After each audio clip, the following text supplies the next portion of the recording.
Good morning, y'all. Welcome back to the channel. Frank, it's been a minute, man.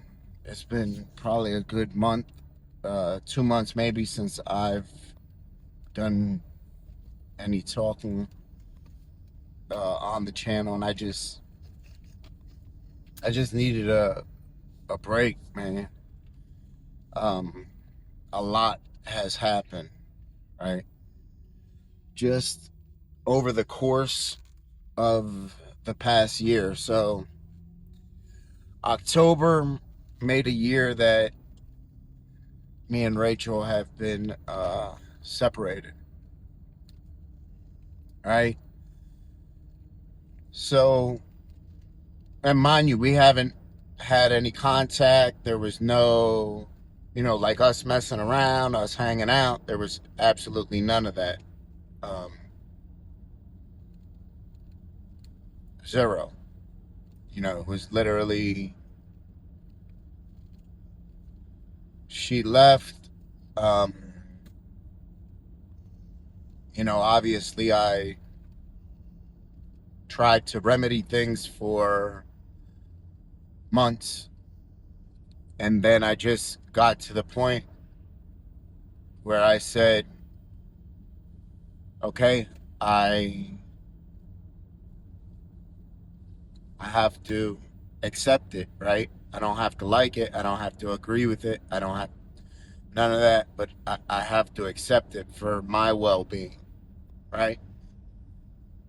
And I always felt, because of the way that I care about her, the way that I love her, uh, I didn't want to be a burden to her, right? Always. And you see, it's still very hard for me to speak about, right? So, and yeah, see me, I got a bald head. Unfortunately, one of Major's friends has cancer.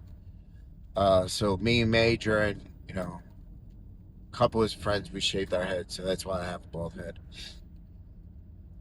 Um, but it's still very hard for me to speak about, right?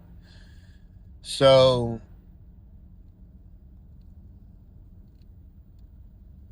I had, when October came, and in Pennsylvania, when you're separated for a year, it makes the divorce process,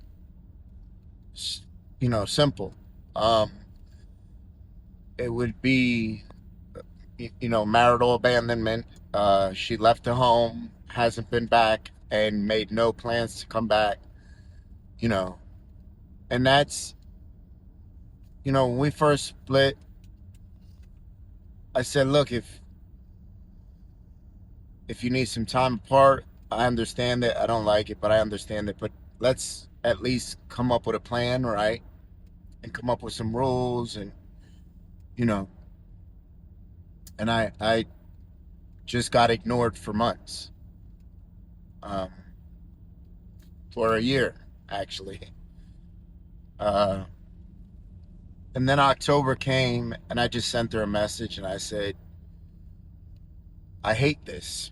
I absolutely hate this. Uh,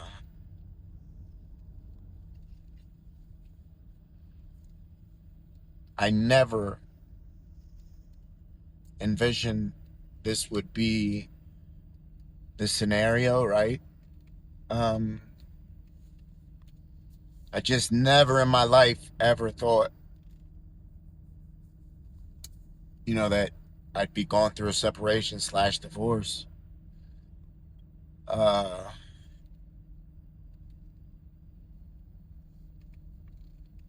I just didn't. I just didn't. I just said, as long as I don't do A, B, and C, you know. But here I am, right? So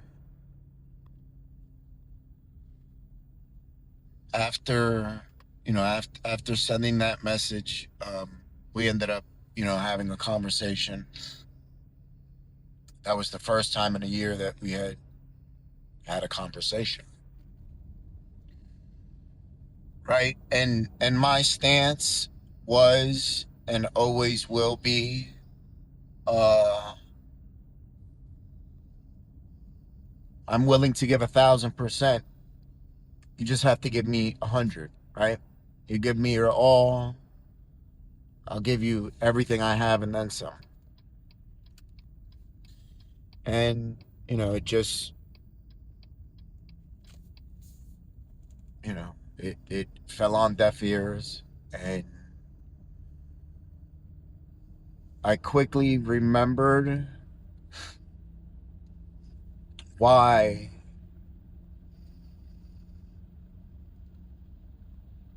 things are the way they are, right? And I thought, and I said, man, if we just leave the past alone, right? If we just promise I don't weaponize the past, not that we don't bring it up, right? We just don't weaponize it. I don't throw it in your face. You don't throw it in my face. Uh, we only bring it up in counseling, things like that. That was my hopes. Uh,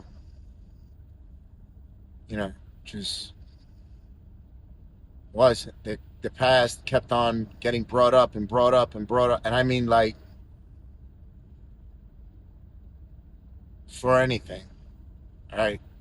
For anything I would say, I could say, hey, let's just tell me you're willing to start over and start fresh, and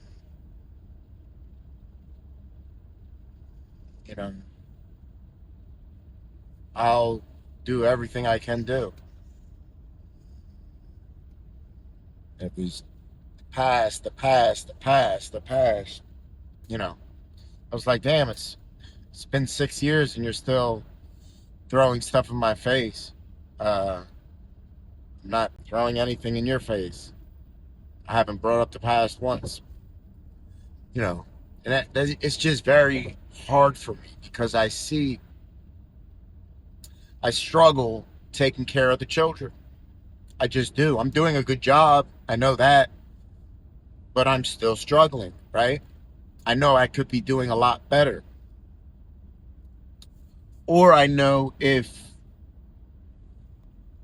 me and their mother were to be on the same page, we could do a lot better, right? Because there's a lot of stuff. Listen, there's a lot of stuff that I know I could have done a lot more of, right?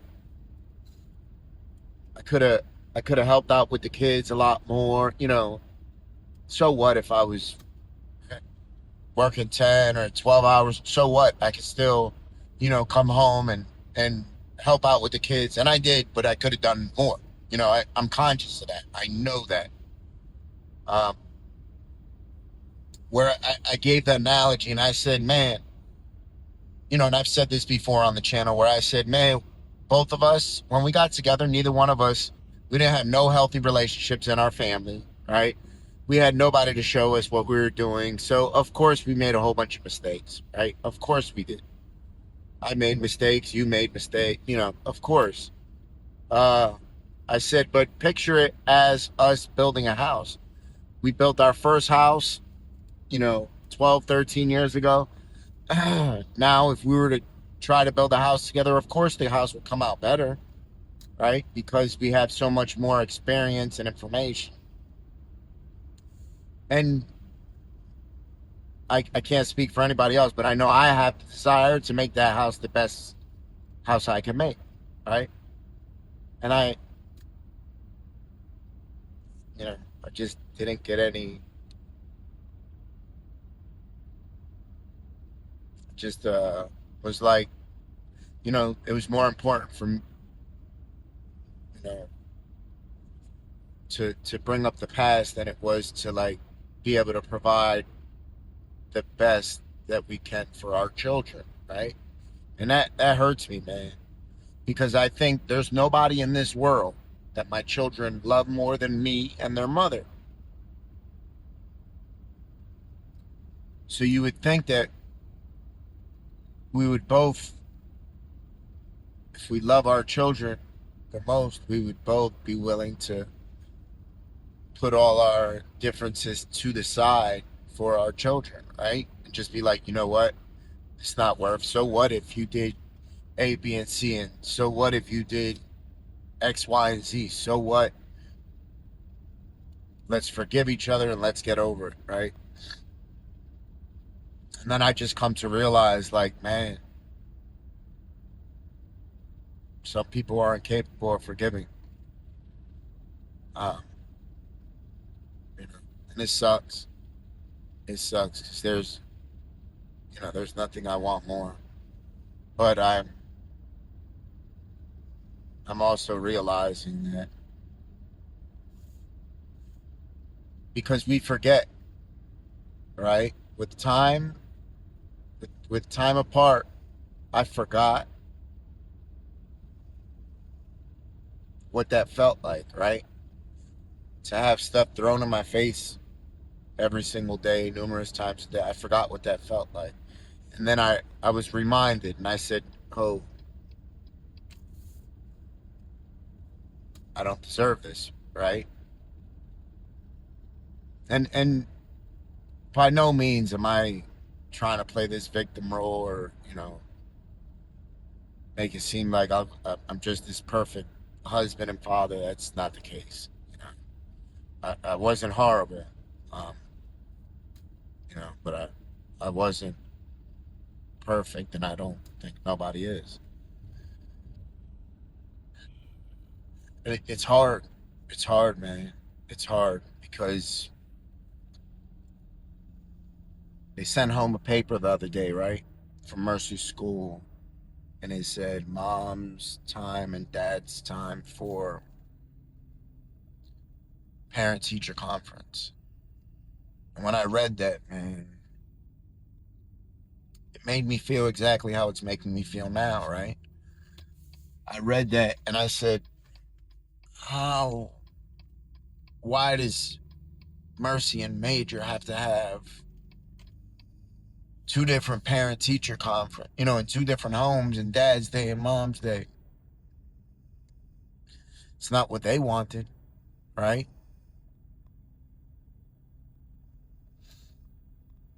And the children struggle with this.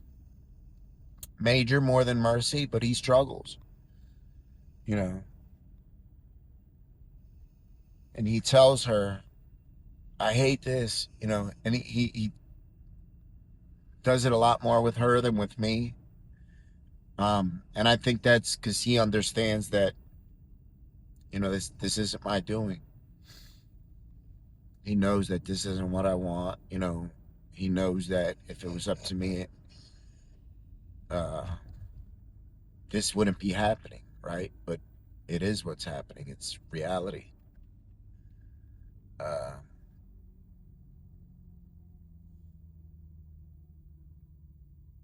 and it sucks. It sucks, man. Wintertime is coming up. I hate the winter. You know, for me, all the stuff that has happened in my life negative has happened in this time of year. And then Halloween is, tomorrow. And I remember last Halloween, and it was so hard for me. I remember meeting Major and Mercy and Rachel, and we went trick or treating, and I couldn't do it.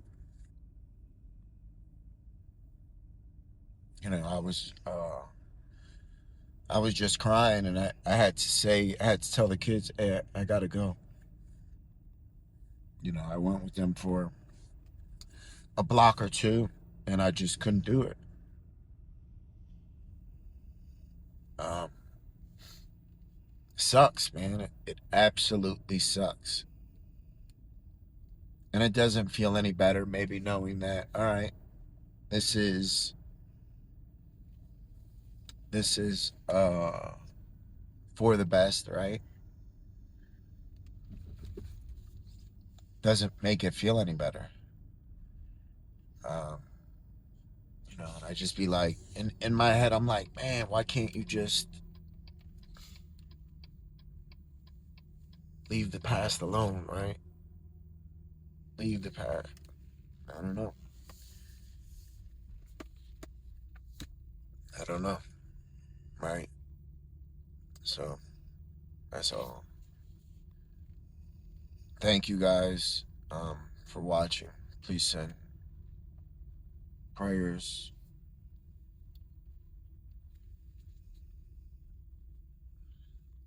for me and the children. And matter of fact, Rachel also. Please and thank you, y'all. Have a great day. And remember to be kind, loving, and patient. Um, you know, but have a great day, y'all. Stay blessed. Gotta give him some red